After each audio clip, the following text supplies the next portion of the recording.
당신은 혹시 우주가 정말로 무한하다고 믿고 계신가요?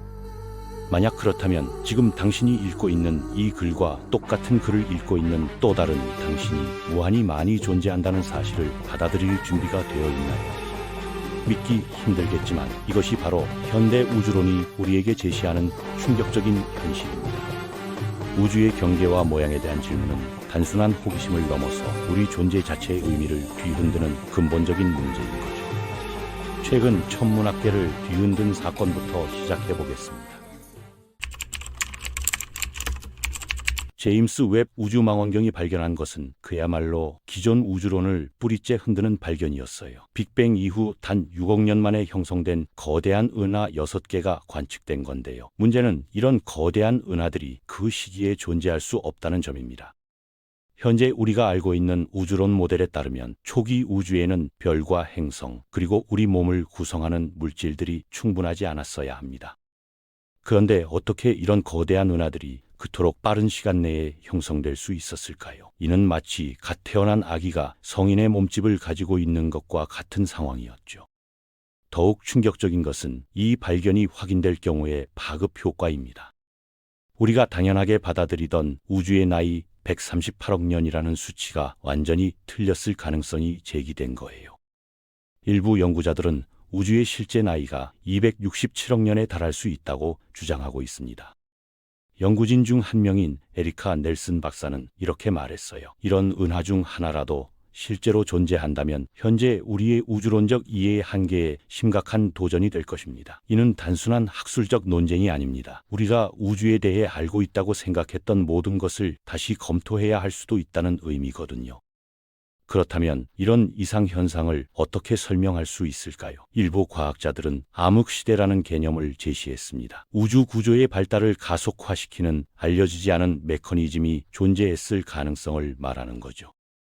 우주의 경계가 있다면 이론적으로 그 경계에 도달할 수 있을 것입니다. 그렇다면 그 경계는 과연 어떤 모습일까요? 상상해 보세요. 우리가 우주의 어느 한 방향으로 끝없는 여행을 떠난다고 말이에요. 이 여행에는 종착점이 있을까요? 만약 있다면 어떤 모습일까요? 우리는 검은 벽에 부딪힐까요? 아니면 그것을 통과할 수 있을까요?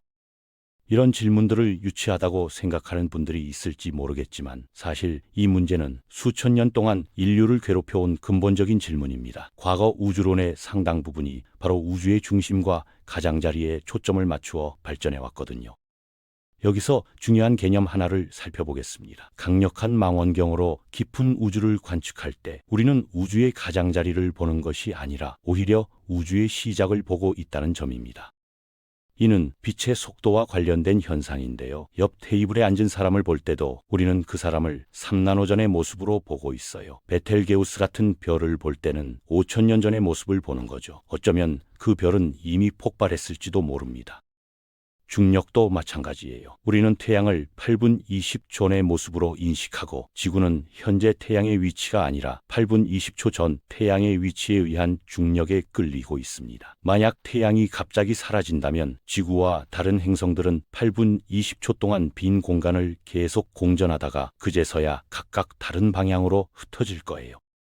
우리 은하군에서 가장 큰 안드로메다 은하는 시속 약 40만 킬로미터의 속도로 우리를 향해 다가오고 있습니다. 하지만 실제로는 우리가 보는 것보다 약 900광년 더 가까이 와 있어요. 900광년이라는 거리가 얼마나 먼지감이 안 오시죠? 태양에서 가장 가까운 별까지의 거리가 4.24광년인데 현재 기술로는 그곳에 도달하는 데만 수만 년이 걸립니다.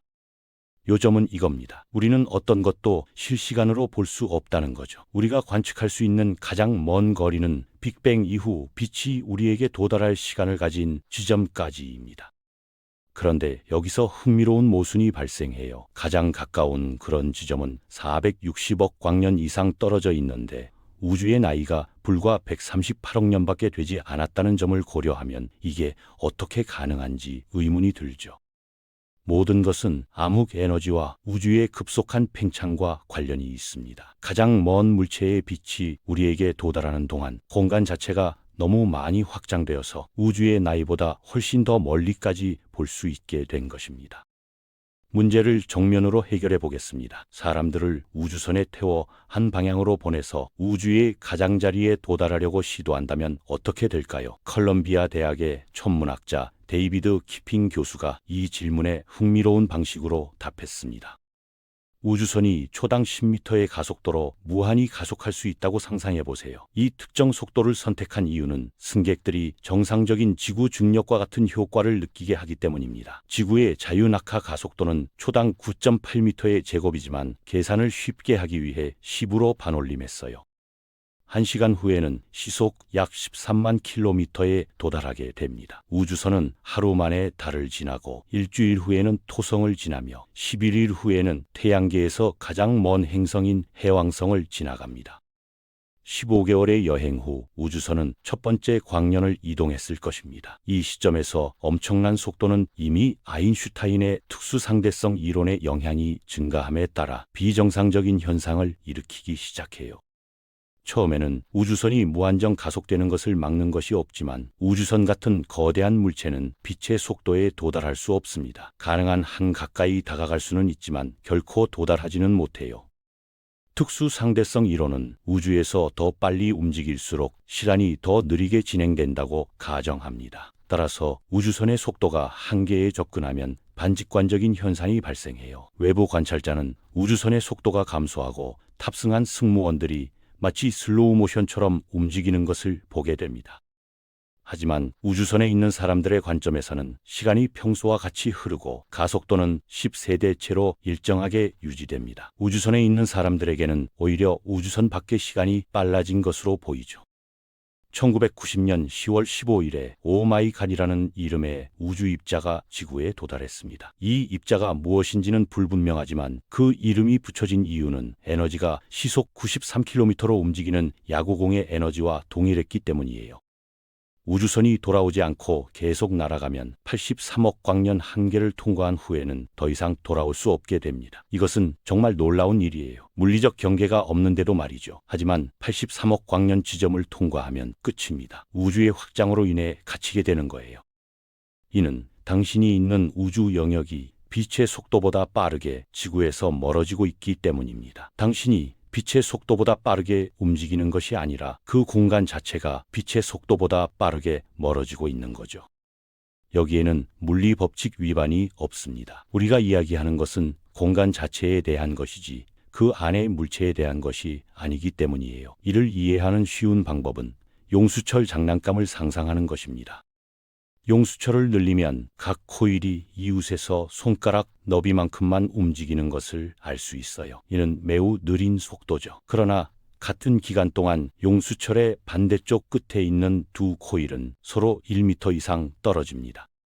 이 메커니즘으로 인해 우주의 은하에도 동일한 원리가 적용됩니다. 먼 은하가 빛의 속도 또는 그보다 더 빠른 속도로 우리에게서 멀어질 수 있어요. 지구에서 충분히 멀리 날아가면 빛의 속도보다 빠르게 멀어지는 영역으로 이동하게 됩니다.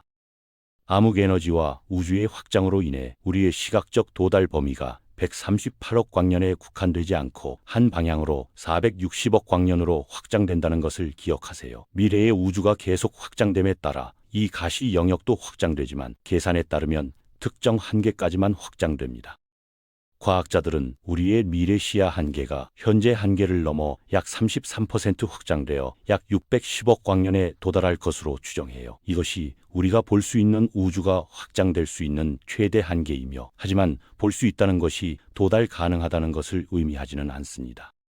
암흑 에너지라는 강력하지만 이해할 수 없는 힘은 문자 그대로 우주를 150억 광년 미만의 거리에 있는 동심원 영역으로 나누었습니다. 이론적으로 660억 개의 은하가 이 한계 안에 있으며 이 은하들은 우리가 도달할 수 있어요. 150억에서 460억 광년 떨어진 영역에는 약 2조 개의 은하가 있습니다. 우리는 항상 이 은하들을 볼 수 있지만 우리에게는 이 은하들이 138억 년 전의 모습으로만 보일 것이고 우리는 이 은하들을 오늘날의 모습 그대로 볼 수 없을 거예요.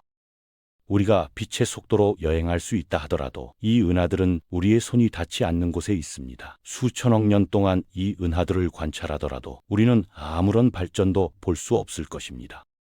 오늘날 우리가 관찰할 수 있는 은하의 96.7% 이상이 이미 사라졌습니다. 지금 그들이 방출하는 빛은 결코 우리에게 도달하지 못할 거예요. 우리가 관찰할 수 있는 은하의 98.6%가 이미 사라졌습니다. 다시 말해 우리는 이론적으로 총 4조 7천억 개의 은하를 볼 수 있지만 이 중 4조 6,340억 개는 빛의 속도로 여행할 수 있다 하더라도 우리가 도달할 수 있는 범위를 넘어섰어요. 오늘날 우리가 도달할 수 있는 은하의 수는 약 660억 개에 불과합니다. 약 4천억 개의 별이 매 초마다 우리 시야에서 사라지고 있어요. 이 영상이 시작된 이후 수천만 개의 별이 사라졌습니다. 물론 별이 완전히 사라지는 것은 아닙니다. 별은 우리가 닿을 수 없는 어딘가에 계속 존재할 뿐이에요. 하지만 그것이 우리에게 무슨 차이를 만들까요? 우리는 더 이상 이 물체와 인과적으로 연결되지 않습니다. 우주 팽창의 힘이 은하 내의 중력을 극복할 수 없다면 점차적으로 각각은 완전한 어둠 속으로 천천히 가라앉을 것입니다. 시간이 지남에 따라 고독이 존재하게 될 거예요. 별은 타버릴 것입니다. 입자는 붕괴될 것입니다. 블랙홀은 호킹 복사로 인해 증발할 것이고 우주는 암흑 에너지만이 영원히 기하급수적으로 팽창하는 빈 공간일 거예요. 암흑에너지는 중력의 반대 개념이라는 점을 명심하세요. 즉 공간에 물질이 많을수록 중력이 더 강해지는 반면 공간이 비어 있을수록 암흑에너지가 더 강해진다는 것입니다. 반직관적이고 이상하게 보일 수 있지만 암흑에너지의 밀도는 공간의 확장에 따라 감소하지 않아요. 따라서 우주의 확장이 가속화됨에 따라 빈 공간이 점점 더 많아지고 이로 인해 확장 과정이 가속화되어 빈 공간이 더욱 많아지는 무한한 사이클이 시작됩니다. 우주의 한 부분에서 발생하는 사건이 다른 부분에서 발생하는 일에 영향을 미칠 수 없게 되는 거죠. 우리는 우주가 평평하다는 전제에 기반하여 이러한 가정을 하고 있습니다. 잠깐만요. 평평한 지구 이론에 이어 이제는 평평한 우주 이론이라니 당황스러울 수 있겠지만 다행히도 이것을 이해하기 위해서는 완전히 다른 이야기가 필요해요. 창 논증은 그리스 철학자 아르키타스가 우주가 무한하다고 가정하기 위해 제시한 고대 논리적 논제입니다. 다음과 같아요. 창을 우주의 바깥쪽 가장자리 위로 던지면 무슨 일이 일어날까요? 창이 튀어오른다면 이 세상을 통과하고 지나가면 다른 것이 있다는 의미일까요? 끝 너머에 튀어오르면 창은 특정 장벽에 의해 제한되지만 그 장벽도 무언가에 의해 제한되어야 하며 장벽을 제한하는 것도 무언가에 의해 제한되어야 하며 이는 무한대로 이어집니다. 따라서 우주는 무한합니다.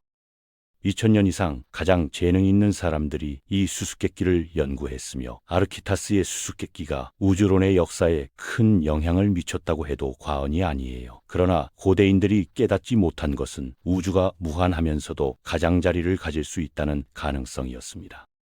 19세기의 역사상 가장 위대한 수학자 중 한 명인 칼 프리드리히 가우스는 무언가를 의심하기 시작했어요. 만약 구형 행성의 거주자가 3차원이 아니라 2차원 존재라면 우리의 행성은 기본적으로 그들의 우주가 될 것입니다.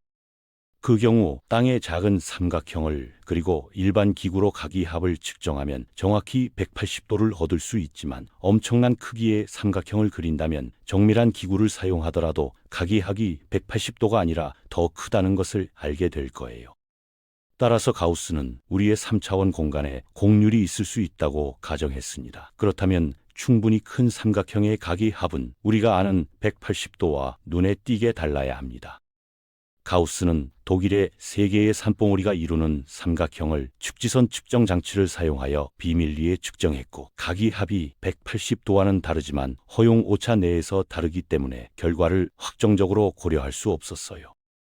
몇 년 후 아인슈타인의 일반 상대성 이론은 결국 가우스의 실험보다 훨씬 더 정확한 실험을 통해 검증되었습니다. 지구 근처 공간에서는 일반적인 대삼각형의 각도가 180.2도가 될 수 있다는 것이 밝혀졌어요.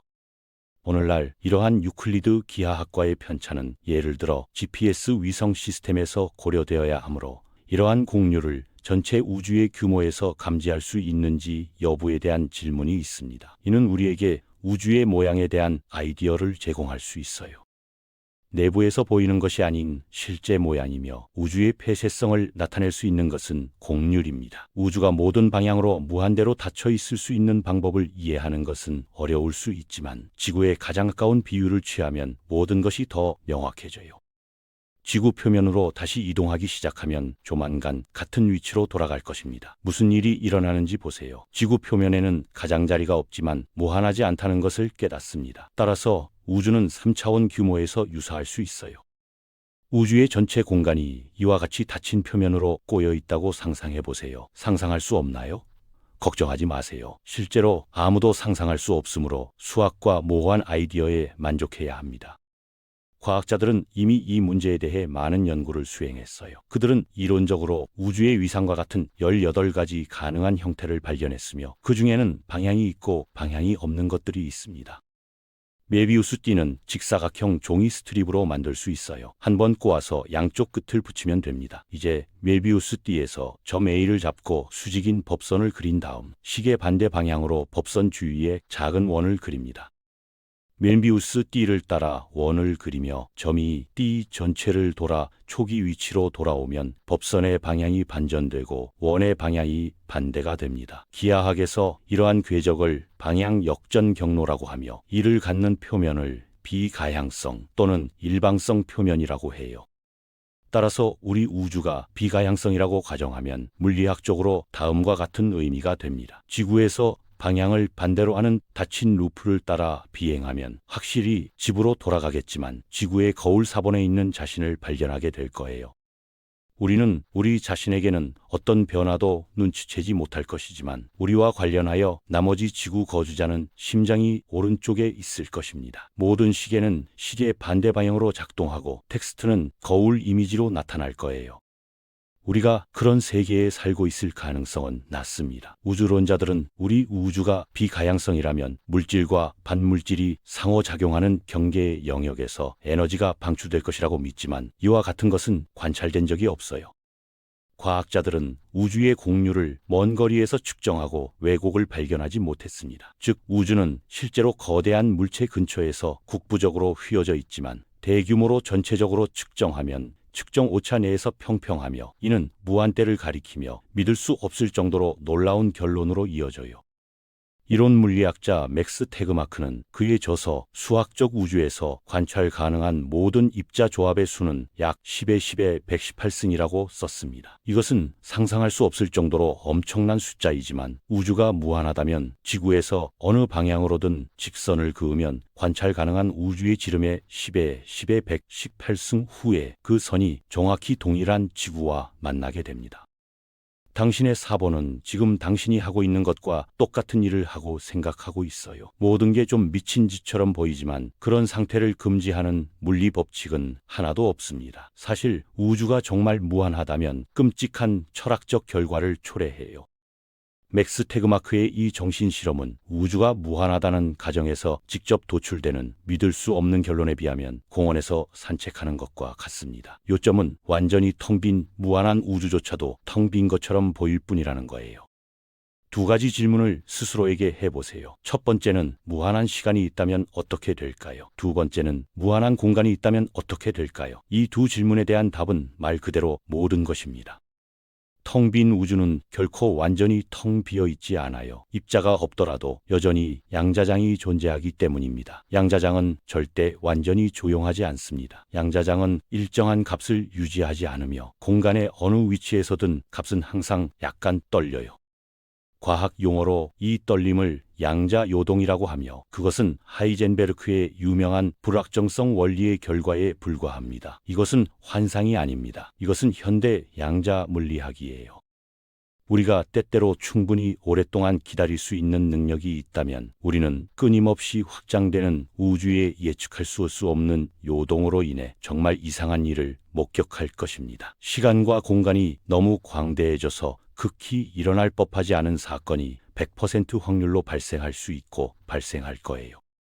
당신은 상상할 수 없을 정도로 오랫동안 기다리면, 예를 들어 피아노가 완전히 텅 빈 우주에서 갑자기 나타날 수 있다고 말하는 거야? 라고 물을 수 있습니다. 당신은 놀랄 수도 있지만 이 질문은 우리 시대의 가장 저명한 물리학자인 숀 캐럴과 매튜 존슨이 진지하게 다루었고, 그들은 그러한 사건의 확률을 계산했어요. 우주의 나이보다 1조의 1조 년 더 오래 기다리면 이 피아노가 다시 눈앞에 나타날 것입니다. 이것이 아무리 미친 짓처럼 보일지라도 그것은 물리 법칙의 직접적인 결과예요. 오늘날 과학자들이 이해하는 수준에서 사건이 발생할 가능성이 낮을수록 기다려야 하는 시간이 길어지지만, 무한한 공간이나 무한한 시간이 있고, 특히 둘 다 있다면 가능성이 낮은 사건도 무한히 많이 발생할 것입니다. 무한한 시간 속에서 무한대가 갖는 공포입니다. 조만간 정확하게 반복될 것은 우리 우주이고, 이 영상을 다시 보면 무한히 반복될 거예요.